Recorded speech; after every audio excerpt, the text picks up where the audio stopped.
I am not a teen mom, and I'm also not a mom of any of Chris Lopez's children. All right.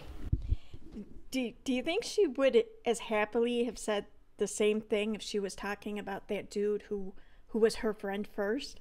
Kailyn Lowry is never one to shy away from drama, and ooh, this girl has so much of it. It's like bubbling to the surface. Is there like a drama-free tea that I don't know about? I mean, isn't all tea kind of like drama? Isn't that the whole point of tea? Do other channels like spill the tea and complain about all the drama in it? Ultimately led to her making an apology online to Lauren, and ultimately led to Lauren fleeing the state of Delaware in Maine to get away from Hobby, and Hobby ending up alone in Delaware with Lincoln. And yesterday he went to a Eagles game, and the 2 seats that would typically be occupied by Lauren and their son Eli were occupied by Lincoln's friends. Okay, first of all, it's an Eagles game, and second of all, it's the Eagles. I mean, I don't blame her for not wanting to go. I mean, really? I mean, it's not like the Cowboys were playing. So paternity tests as a whole are used by the court to establish paternity to make sure that a man is like not obligated to pay child support for a kid that isn't his. So the court needs to verify, okay, yes, this is the father, because when a woman is not married, it is not established. A husband is automatically established as the father in a married couple. I know it's archaic, you guys. It's so sexist, but at the same time, I also... Wait, how is that sexist? I mean, is Katie suggesting that to make this fair, when a man gets a woman pregnant, the state should be able to test and make sure that she's the mother? I mean, is she saying that human reproduction is sexist? The different rules for married parents or single parents does seem misguided, but it's not sexist. Place, and the nurse gives me the test and says, so you don't know who the dad is? She flat out asked me. She says, when I tell you the humiliation that I felt, I knew who the dad was. I never questioned it.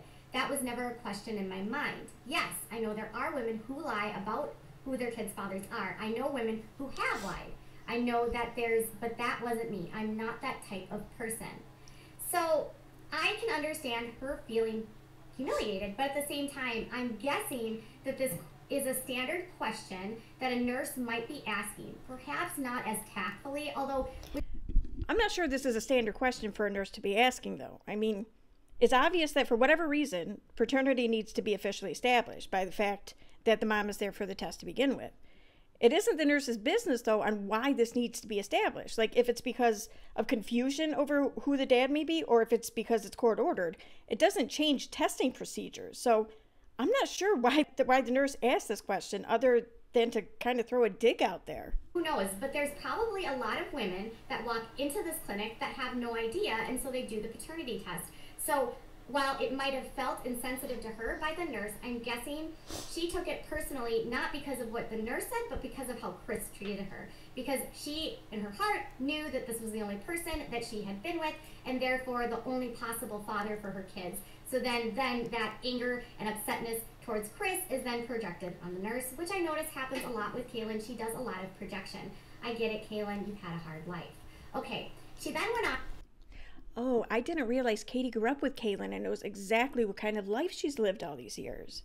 I mean, what was that remark for anyway? What does it matter what kind of life she's lived, whether it's hard or easy in terms of projection?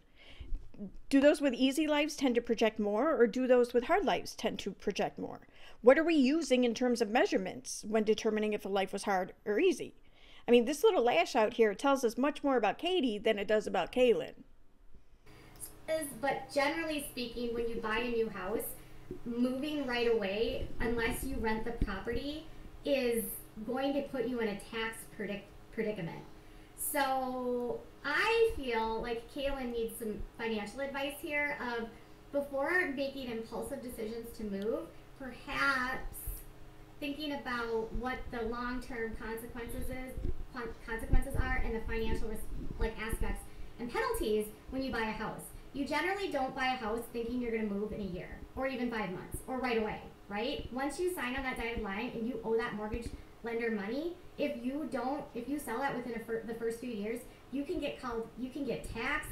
There's so many penalties. So many penalties? No, there isn't. It isn't a smart thing to do, and it's certainly not a smart thing to do for this type of reason, but you don't get penalized for selling a house a year or so after buying it. What can happen is a few things.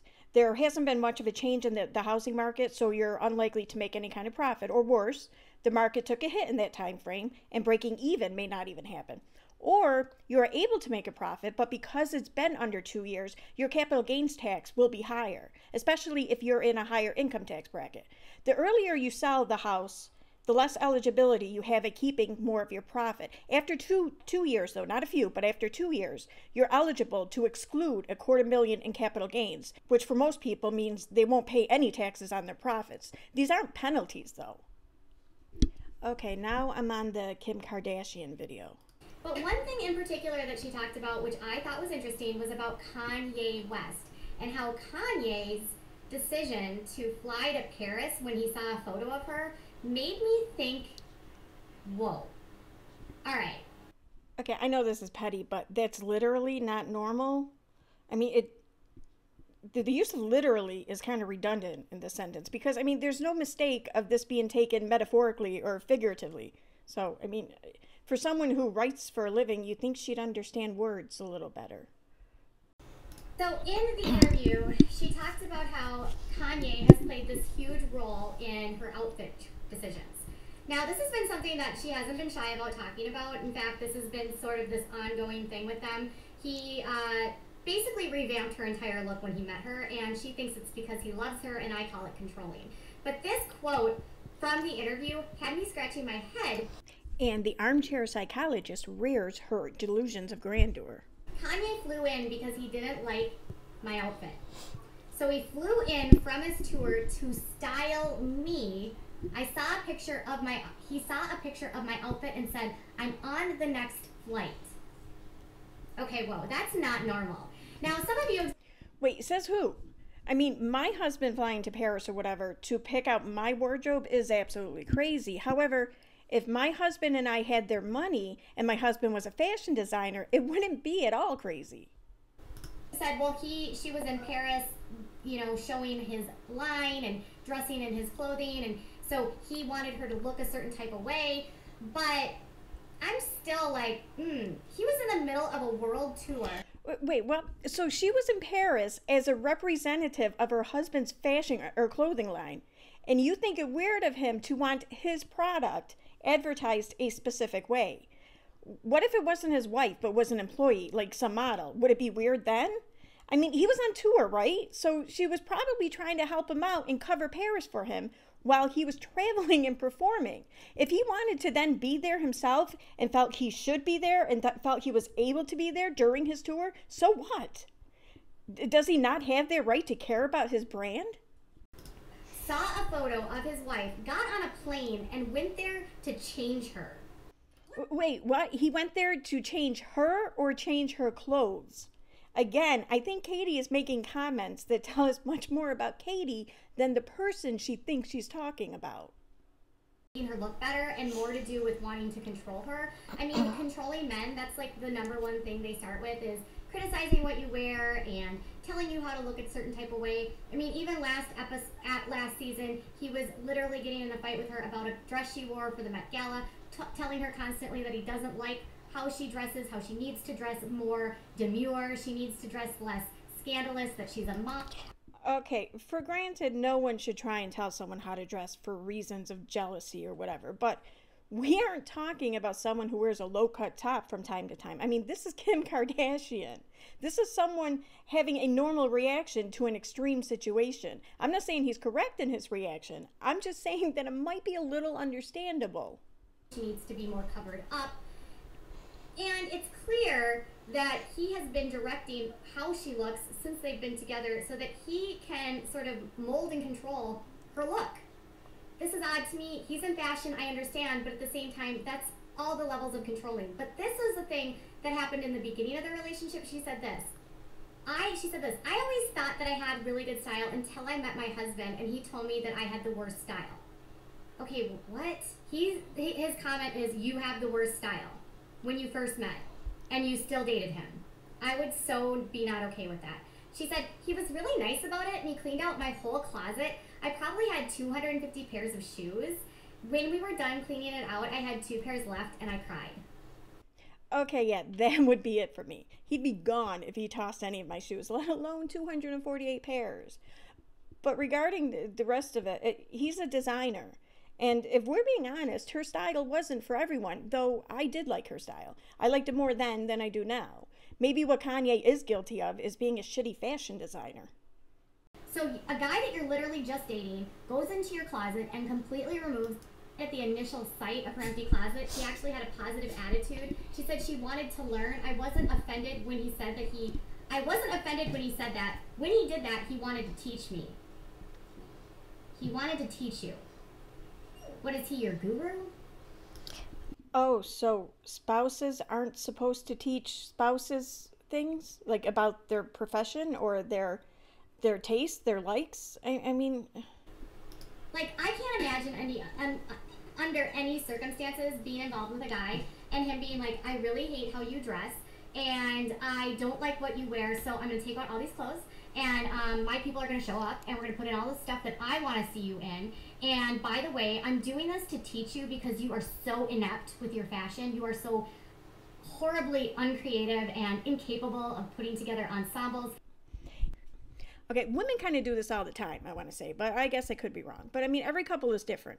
I mean, like when my fiance got his last tattoo, he kind of just, asked me, hey, do you mind if I get this? And I thought that to be extremely weird, but he explained it as you're the one who has to look at it. So, I mean, okay, fine. I mean, I didn't care, obviously, but I mean, maybe since, even though I found this weird, it wasn't weird for him. So maybe this just isn't weird for Kim. Maybe this is something that works for the two of them. To teach you because you are so inept with your fashion. You are so horribly uncreative and incapable of putting together ensembles that I'm going to do this for you. Okay, well, that doesn't sound very polite to me. I mean, Kim did say that Kanye was polite about doing this when he did this, right? So why is Katie thinking this is how it all went down? I mean, again, it seems Katie is telling us more about her than anyone else. It's very muted. She wears like black, or all tan. Even her skin's line is very neutral. Everything about her is neutral, from her hair to her makeup, all the way down to her toes. And I think that's because that's what Kanye wants. Does Kanye want to control her so that less men look at her? Does he want to cover her up? Oh, so less men look at her? Okay, I know Kanye has been all over the place with the shit he's done lately, but there's no way he's so delusional that he thinks he can control whether or not men look at Kim Kardashian. So, does she not recognize that this controlling behavior is a form of DV? Or does this, because it's under the guise of I'm such a super smart genius and I know how to dress better than you dress, then it's endearing? It's true that these behaviors could be red flags. They could also just be how a couple helps each other out and supports each other in their endeavors. I mean, I sure as hell can't determine what it is because I am not qualified to make such an assessment. And those that are qualified to assess a marriage are educated enough to know that it is dangerous and irresponsible to make such an assessment without having met the couple or learned anything about their home and their marriage. I mean, this is just wrong. Katie isn't just simply saying, I wonder what kind of relationship they have, or if this is considered normal for them or not. No, instead, Katie has already passed her judgment, wrote out her narrative, and is out in the public making her case on this couple. She looks at everyone and everything as though it were happening in lives just like hers. Now, I'm not an expert, but some might actually call that projection.